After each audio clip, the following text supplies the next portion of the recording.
Hey everybody, Sam Kavaris in the Nimnicht Buick GMC Sports Update. So they called it Bonus Monday for the Jaguars as they had their bye week. They're required to have 4 days off. Everybody came back. Gus Bradley said they weren't jumping around or anything, but that they did install some stuff against the Jets and talk to the team about where they need to go from here. Because in the previous week, while the players were off, the coaching staff took a look at the Jaguars themselves. Because each week, you're working on the next opponent. So the Jaguars worked on the Jaguars, figured out, all right, how would we beat us? And they didn't like some of the things they saw, particularly on special teams. So it'll be some wide open competition on Wednesday for maybe some positions, but certainly punt return and kickoff return and some special teams situations like that. They at least have players healthy enough to have these kind of one-on-one competitions right now. And that is what Bradley has been looking for all season long.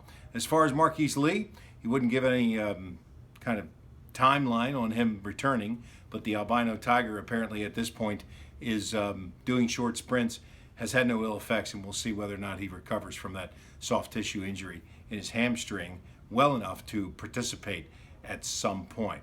Zane Beadles was not at practice, so don't know if he's going to play this week against the Jets. Jaguars off on Tuesday, back to work on the regular schedule on Wednesday.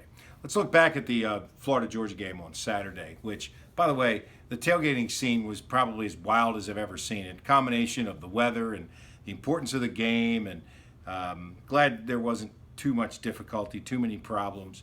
But it was just one of those football games where, I thought Georgia would win like 31-27. Well, I got Florida's score right. Where was Georgia? It just didn't even show.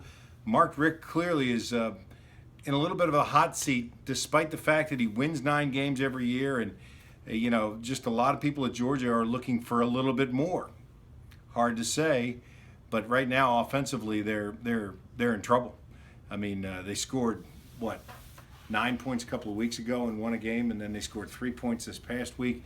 Still looking for a quarterback, and maybe their quarterback is the guy coming from California next year that may save everybody if Mark Richt can make it that far. On the other side of the coin, Jim McElwain has done a magnificent job at Florida, nearly unprecedented. Same kind of thing that Steve Spurrier did in his first year.